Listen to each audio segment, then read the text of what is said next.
Hello বন্ধুরা, study motivation YouTube চ্যানেলে তোমাদের সকলকে স্বাগত।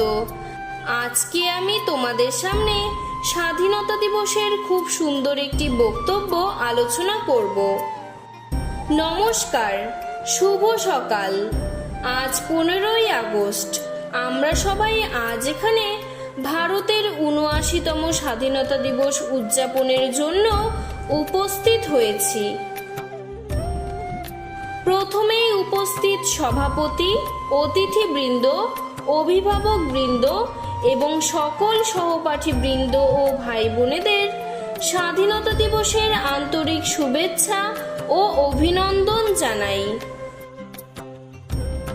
আজ এই দিনটি আমাদের মনে করিয়ে দেয় হাজার বীর শহীদদের আত্মত্যাগ, তাদের অদম্য সাহস ও নিঃস্বার্থ ভালোবাসার কথা, যারা নিজেদের জীবন বিসর্জন দিয়ে আমাদের এই স্বাধীনতা এনে দিয়েছেন।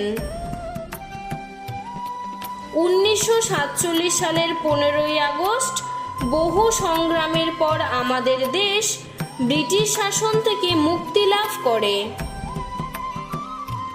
তবে এই স্বাধীনতা শুধু একটি শব্দ নয়, এটি আমাদের অধিকার, দায়িত্ব এবং কৃতজ্ঞতার অনুভূতি।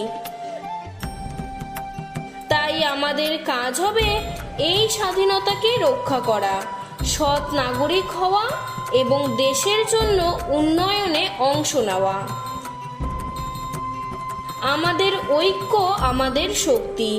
তাই জাতি, ধর্ম, বর্ণ, ভাষা ভুলে আমাদের এক হয়ে দেশকে এগিয়ে নিয়ে যেতে হবে। এই স্বাধীনতা দিবসে আসুন আমরা প্রতিজ্ঞা করি যে আমরা আমাদের দেশের সংবিধানের আদর্শ, ন্যায়, সমতা, স্বাধীনতা এবং ভ্রাতৃত্ববোধকে সম্মান করব।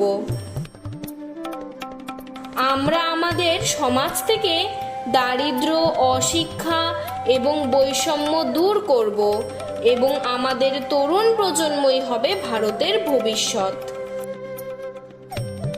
সবশেষে আমি সকলকে এই শুভ দিনের শুভেচ্ছা জানিয়ে আমার ছোট বক্তব্য এখানেই শেষ করছি। ধন্যবাদ।